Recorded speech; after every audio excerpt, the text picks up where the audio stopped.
እሺ በድጋሚ እንኳን አደረሳችሁ። እሺ በመጨረሻው በማጠቃለያ ንግግር ስለተጋበዝኩ አመሰግናለሁ። የማጠቃለያ ንግግሬን የማደርገው በሀገራችን ውስጥ ያሉ ወቅታዊ ሁኔታዎች ምን ይመስላሉ በሚል ከአባይ ወይም ከህዳሴ ግድብ ምርቃት ለምን ተቀዛቀዘ በሚል ርዕስ አጠር ያለች ነገር ያዘጋጀሁት አለ። ምክንያቱም የምንታገለው ለሀገር ለህዝብ ነው። ስለዚህ ስለሚመለከተን ያለውን ነገር ሁላችንም መገንዘብና ማወቅ ስላለብን ይችን ለግንዛቤ ታክል ያዘጋጀኋትን የማጠቃለያ ጽሑፍ እንድታዳምጡኝ በጽሞና ያለው የአባይ ወይም የህዳሴ ግድብ ምርቃት ለምን ተቀዛቀዘ? የህዳሴውን ግድብ ሀሳብ አመንጪ ቀዳማዊ አጼ ኃይለ ሥላሴ ሲሆኑ በዚያን ሰዓት ስለ አባይ ግድብ የተናገሩት ዛሬ እኛ አቅም ኖሮን አባይን ባንገድበው መጪው ትውልድ የአባይን ግድብ እውን አድርጎ ይሰራዋል ሲሉ ተናግረዋል። በመቀጠልም ከፍ ባለ ወኔ በወቅቱ መላው የኢትዮጵያ ሕዝብ ቀልብ የሳበ ንግግር ያደረጉት መሐንዲሶቹም እኛው የገንዘብ ምንጭና ፋይናንስም እኛው በማለት የመሰረት ድንጋይ በመጣል የአባይን ግድብ የደፈረው መለስ ዜናዊ መሆኑ የማይካድ ሀቅ ነው። በዚህም ጊዜ የኢትዮጵያ ሕዝብ ዳር እስከ ዳር ድጋፉን በመስጠት የተነቃቃበት ወቅት ነበር።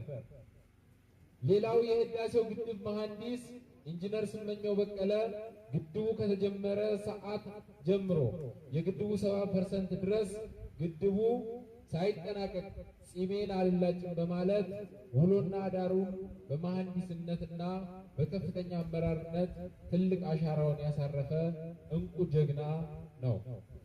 እሱም ያማራል። ይሄን ንግግር ሳደርግ ኢንጂነር ስመኘው የተናገረውን ሳስብ ከኛ ውስጥ አንድ አርበኛ ትዝ ይለኛል። ጋሽ ምክሩ ብዙነህ ጸጉሬንም ጺሜንም ይሄ ትግል ሳይጠናቀቅ አልላጭም ነው ያለ። አልላጭም ብሏል እና ተመሳሳይ የሆነ ነገር ስላለው እና ተያያዥነትም አለው ማለት ነው።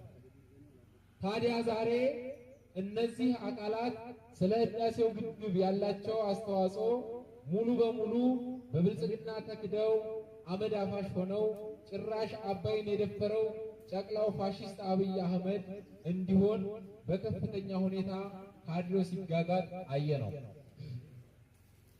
እነዚህ ከላይ የጠቀስናቸው ሶስት የሀገር ባለውለታ ስማቸው ከማህደር ጠፍቶ በምትኩ ፋሽስት አብይ አህመድ እንዲሆን ያልተደረገ ጥረት የለም። ወደድንም ጠላንም የአባይን ግድብ ታሪካዊ አሻራ ባለቤቶች ከላይ የጠቀስናቸው ሶስቱ አካላት ናቸው። የኢንጂነር ስመኘው በቀለ በፋሽስት አብይ አህመድ በሴራ የመገደል ሚስጥሩ ይህ ነው። የአባይን ግድብ ባለቤትነት በፋሽስቱ ስም እንዲሆን ነበር።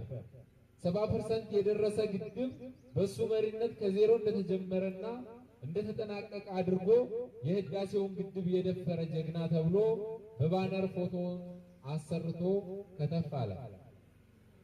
የህዳሴው ግድብ ባለቤቶች ቀዳማዊ አጼ ኃይለ ሥላሴና አቶ መለስ ዜናዊ ሲሆኑ ትልቁ መሐንዲስ ኢንጂነር ስመኘው በቀለ ብቻ ናቸው። ሐውልት ይሰራ ከተባለ የህዳሴውን ግድብ ለኢትዮጵያ ታሪካዊ አሻራ ጥለው ያለፉ አካላት ናቸው። ኢንጂነር ስመኘው በቀለን በመግደል ሚስጥር አጥፍቶ አባይን የደፈርኩ እኔ ነኝ የሚል የጨቅላ ህፃናት አስተሳሰብ ነው። እኛ የኢትዮጵያ ህዝብ አባይን የደፈረው ማን እንደሆነ ጠንቅቀን እናውቃለን። እንግዲያውስ አንድ የተደበቀ ሚስጥር ልንገራችሁ። ለኢትዮጵያ ህዝብ፣ ለአማራ ፋኖ፣ ለኃይለ ማርያም ልጆች የአባይን ግድብ የተርባይን የኃይል ማመንጨት አቅም ከ6400 ሜጋዋት ወደ 5100 በመቀነስ ከግብጽ ጋር በመደራደር ይህንን ሚስጥር ኢንጂነር ስመኘው በቀለ ስለሆነ የሚያውቀው እሱ ካልጠፋ ግብጽ የምትፈልገው ማሳካት አልችልም በሚል ነው። ይህ ጭራቅ ኢንጂነር ስመኘው በቀለን የሞተ ዕለት ኦፕሬሽን ሰርቶ ወደ ውጪ ሄዶ ነበር። ታስታውሳላችሁ ብዬ አስባለሁ። ከአልሲሲ ጋር ሲጨፍር ያደረበት ቀን ነበረ። ምክንያቱም ስለ ግድቡ ለመደራደር ብዙ ዕውቀትና መረጃ ያለውን ሰው በማጥፋት ማለት ነው። ግድቡ ምንም አልተሰራም፣ ውሸት ነው በማለት አላግጦም ነበረ።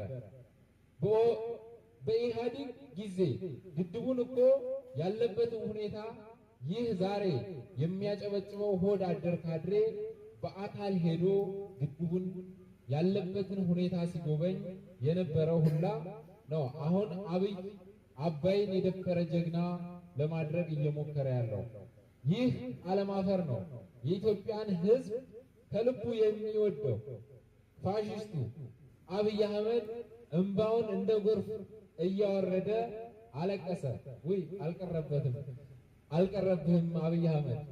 ከዚህ በኋላ አብይን አንጠልጥሎ የሚሰቅል ትውልድ እንጂ በአንተ ያዘው እንባ የሚሸወድ አንድም ትውልድ የለም። ዛሬ ለፋሽስቱ አብይ አህመድ የሚያጨበጭበው ትናንት ለወያኔ ሲያጨበጭብ የነበረው ሆዳም ካድሬ ነው። የሆድ ነገር ሆኖባቸው ነው። እናም የአባይን ግድብ ባለቤቶች የሚጠበቅባቸውን ትልቅ አሻራ አሳርፈው ሄደዋል። ፋሽስቱ አትጋጋት፣ ግድቡን አንተ አልሰራኸውም፣ መቼም ያንተ የሥራ ውጤት ሊሆን አይችልም እንላለን እኛ።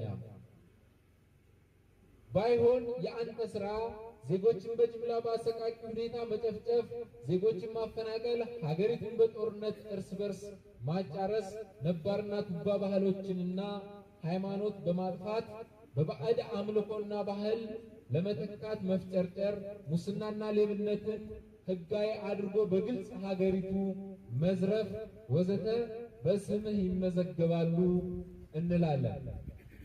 የኢትዮጵያ ሕዝብም ይህን እውነታ ስለሚያውቅ ነው በግዳጅ እንዲወጣ ቢደረግም ወፍ የለም እንዳያችሁት። ይልቁኑ ማፈሪያ የሆነ ሰው በማለት በአሽሙር ይሳለቁበት ጀመር። ይህንን እንደ አማራ ፋኖ ሁላችንም የምናውቀው ያየነው የሰማነው የአደባባይ ሚስጥር ነው። ስለዚህ አሁንም ከዚህ ከተናገርኩት ካስገነዘብኳችሁ ነገር በመቀጠል የኛ የፋኖን ትግልና እንቅስቃሴ ጠልፈው በራሳቸው ስምና በራሳቸው የድል ጀብዱ ለማስመዝገብ የሚጋጋጡ በጣም ብዙ ስላሉ እነዚህ የአብይ መንትዮች ስለሆኑ እነዚህ አይነት ሰዎችን እንድናወግዝ አንድነትና ህብረታችን እንድናጠናክር የአደራ መልእክቴን እያስተላለፍኩኝ በመጨረሻ ኃይለ ማርያም ማሞ ወደ ክፍለ ጦር እያደገ መሆኑን ታውቃላችሁ፣ እኛም እናውቃለን። ቅድም በንግግራችን የሚያስቀምጥነው ነገር አለ። እዚህ የምታያቸው የአፋብኃ ሴንትራል ኮማንድ አባል፣ የአፋብኃ ደቡብ አማራ ቀጠና አሳምነው እዝ ከፍተኛ አመራሮች